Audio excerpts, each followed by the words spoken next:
잠언 17장은 가정에 대한 이야기도 좀 나오고요. 그래서 다툼에 대한 이야기를 조금 강조했던 것 같아요.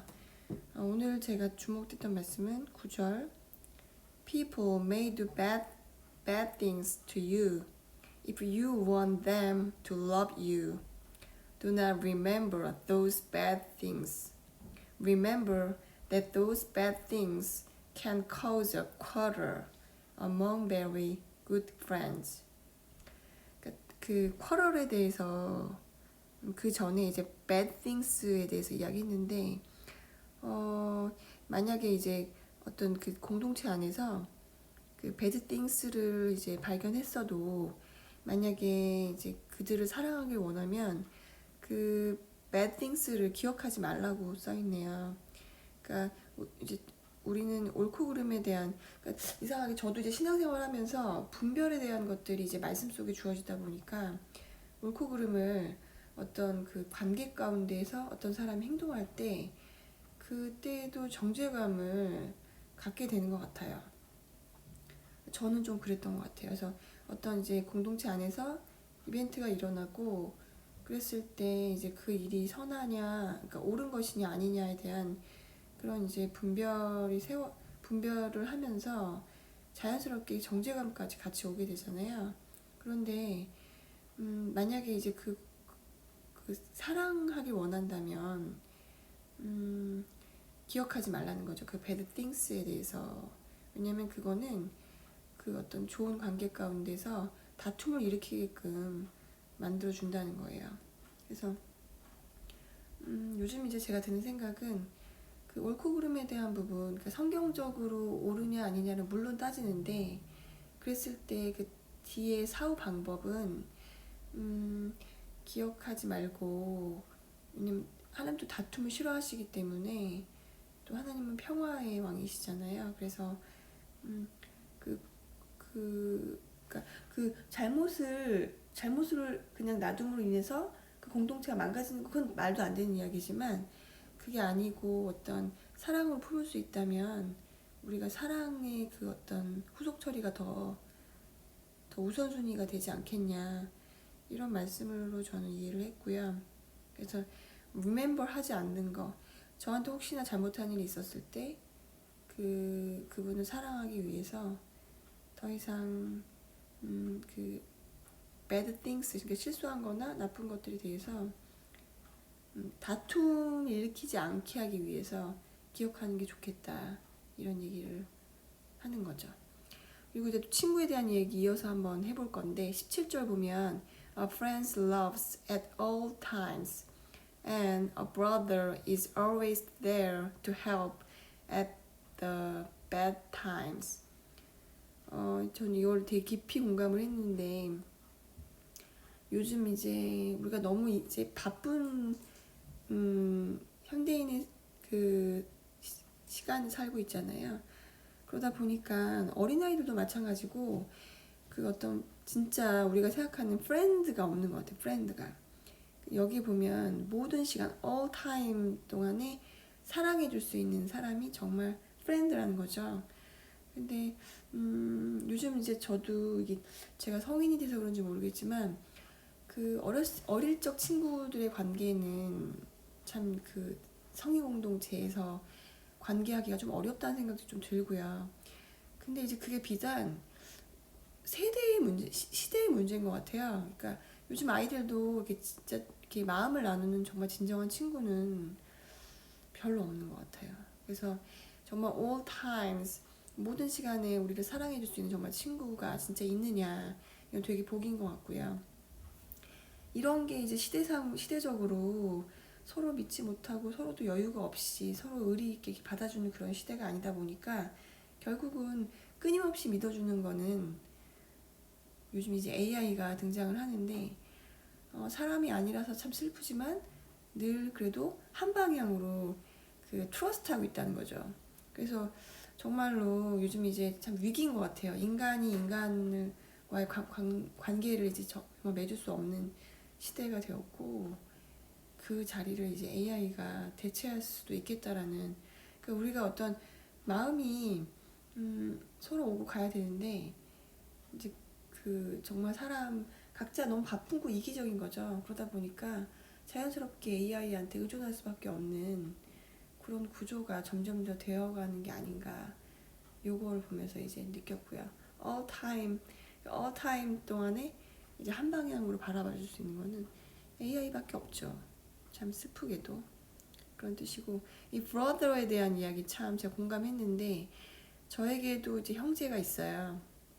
진짜로 brother, 그 형제는 정말로 우리가 어려운 그 bad time에 도와줄 수 있는 사람인 것 같아요. 진짜 이건 되게 공감을 했고요.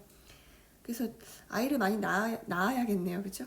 혼자 있는 형제는 이 말씀을 듣고 다시 한번 생각할 수 있는 기회가 되었으면 좋겠습니다. 그리고 22절에 보니까 A happy mind is like good medicine 이렇게 돼 있네요. 제가 요즘 이제 많이 아팠어요. 실은 몸이 계속 이제 어떤 중년을 넘어가면서 이제 정말 이제 노인의 삶을 바라보면서 이제 몸이 점점점 늙어가는 것 같더라고요. 유연함도 떨어지고, 그래서 생기는 이제 어떤 관절의 질병들이 들어오면서 뭔가 이제 전체적인 면역 대사가 면역 이제 활동 면역 그런 어떤 면역적인 그런 것들이 좀 문제가 되면서 여기저기 이제 아팠는데, 근데 지금 여기 말씀을 보니까 제가 해피마인드가 아니어서 그랬을 수도 있겠다는 생각을 좀 했네요. 올해 제가 이제 공부를 하면서 여러 가지 갈등도 많았고, 관계 가운데 이제, 그러니까 관계보다는 어떤 의심들과 이런 여러 가지들이 좀 저를 좀 많이 힘들게 했는데, 어쩌면은 제가 그런 갈등과 고민들, 그런 것들이 이제 화근이 돼서 진짜 이제 좀 이렇게 마음이 해피하지 않았던 것도 있었던 것 같아요. 그러다 보니 정말 이제 좋은 약을 먹지 못했던 거죠. 그래서 2020년, 이제 올해 이제 2019년은 마지막으로 해서 이제 몇 시간 남지 않은 2020년을 준비하고 있는데, 2020년은 좀 생각을 달리 해야 될 것 같아요. 좀 이제 좀 더 긍정적인, 다시 이제 다시 긍정적인 모습으로 돌아오고, 이제 뭐 보니까 여러 가지 고민, 그리고 더 잘 어떻게 하면 더 잘 살 수 있을까, 그 자리라는 이야기는 뭐 물질적인 것을 이야기하는 게 아니라 정신적으로, 그리고 이제 어떻게 하면 더 선한 영향력을 미칠 수 있을까, 이런 것들에 대한 정답을 찾기 위해서 사실은 되게 고군분투했던 1년이었는데 제가 답을 어느 정도 찾았어요. 별게 없고요. 그냥 예수님 한 분 잘 모시고 사는 거, 그게 정말로 진짜로 그 이 시대에, 변화하는 이 시대에 가장 이제 시대를 잘 살아갈 수 있는 유일한 길이라는 것을 제가 이제 좀 느끼면서, 별게 없다, 많은 것들 씨름하면서 공부했지만 다시 원점으로 돌아가는 거, 제가 1년 동안에 그 씨름을 정말 많이 했고 병도 얻었지만, 그 과정 가운데 얻었던 정말 값진 보배 같은 정답, 결국 예수님밖에 없고, 예수님과 동행하는 그 심플한 삶이 결국 이 시대의 전환기를 맞이하는 사람한테 필요한 게 아닌가. 뭐 4차 산업혁명, 여러 가지 초진행 시대를 준비하고 있지만, 그것들에 대해서 하나도 두렵지 않은 것은, 진짜 그 예수님 한 분만 동행하며 살 때, 그 역사 속에 많은 시대의 전환기가 있었고, 그때 이제 우리가 지금은 그것들을 역사로 바라보고 있고, 그리고 이제 그냥 별로 이렇게 공감이 잘 안 되잖아요. 그 어려운 시기들에 대해서. 그런데 결국은 그때도 그런 이 또한 지나가리라는 어떤 그런 믿음이 제 안에 생기면서, 그러니까 시대는 계속 변해왔고, 그 변했던 시대 앞에서 우리가 가장 이제 묵묵하게 대처할 수 있는 방법은 결국 예수님밖에 없다는 거. 그 믿음 안에서 어떤 두려움들을 떨치고, 그리고 이제 사람이, 하나님께서 우리를 이제 창조적 인간으로 만드셨잖아요. 그래서 우리는 끊임없이 연구하고 창조해내면서, 그것들을 또 이제 그거에 대한 또 사이드 이펙트도 있을 때 그것들을 또 해결할 수 있는 방법들을 생각하는, 그런 이제 그렇게 우리를 이제 설계하셨기 때문에, 또 다른 어떤 인생의 전환점을 왔을 때 주 안에서 동행하는 삶을 살 때 또 그 안에서 또 창조적 역량이 생기는 걸로 저는 이제 또 확신을 했고요. 이 땅에 또 분명히 목적을 가지고 하나님 창조하셨다고 이제 그 전장 16장에서 말씀하셨잖아요.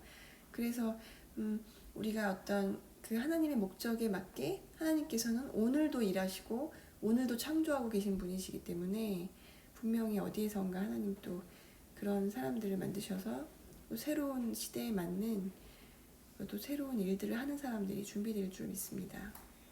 그래서 제가 해야 할 거는 이제 그런 것들을 소소하게 내 주변에 있는 공동체에 전하고 또 이제 그 바로 앞에 있는 우리 가족들 그리고 다음 세대, 저도 또 다음 세대 2명을 키우거든요. 제가 어떤 큰 그림으로 다음 세대에 대한 소망이 있지만 가장 가까이 있는 2명의 다음 세대 아이들에게서부터 제가 배웠던 거 전달 잘하고 그리고 기도하면서 또 2020년을 차분하게 준비하면 될 것 같아요. 네, 어쩌다가 이게 메디슨에 대한 이야기 하다가 이렇게 되었네요. 24절 한번 보겠습니다. 24절 이제 마지막 절. Wise man judges things with wisdom, but a fool looks everywhere. 이렇게 되어 있네요. 이거 오늘 좀 저는 이제 앞에 이야기했던 거와 좀 비슷한데, 지혜로운 사람은 이제 어떤 초점이 있다는 거예요. 관점이 어떤 관점이냐면 with wisdom, 그러니까 지혜와 함께 어떤 것들을 판단한다는 거죠. 그러니까 뭔가 그러니까 초점이 있는 거, 되게 관점이 있는 거 중요한 것 같아요. 그게 바로 wise man이라는 거죠. 그러니까 모든 사람 뒤에 보면 이제 fools에 대해서 이야기했는데 좀 이게 어리석은 사람들은 everywhere 어디에서든 본대요. 그러니까 우리는 세상은 이렇게 얘기하거든요. 많은 것들을 보고 이제 그리고 좀 더 이제 이게 이렇게 수용성이라는 표현과 함께 같이 가는데 진정한 수용성은 이게 아닌 거죠. 그러니까 everywhere, 그러니까 모든 것을 본다는 거는 어떻게 보면 이게 뭐 마케팅의 관점으로 보면 되게 다양성을 존중해야 되고 이런 것도 다 맞죠. 근데 사람에 대한 다양성을 존중하는 건 맞는데 어떤 관점 앞에 있어서 everywhere 한다는 거는 별로 좋은 게 아니라는 거죠. 이거 어리석다고 좀 표현되어 있네요. 오히려 어떤 큰 방향성, 큰 그림에 대해서는 wisdom과 함께 가야 된다는 거죠.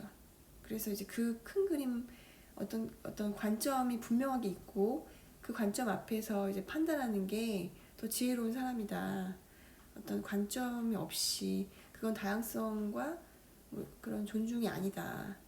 이렇게 표현한 것 같아요. 한 번 더 읽어볼게요. A wise man judges things with wisdom, but a fool looks everywhere. 네, 어떤 느낌인지 이 말씀의 표현 공감하시겠죠? 네, 2019년 그 하루 마지막 하루 잘 보내시고요. 2020년 새해도 충만하시고 풍성한 한 해 되시기를 기대하겠습니다. 감사합니다.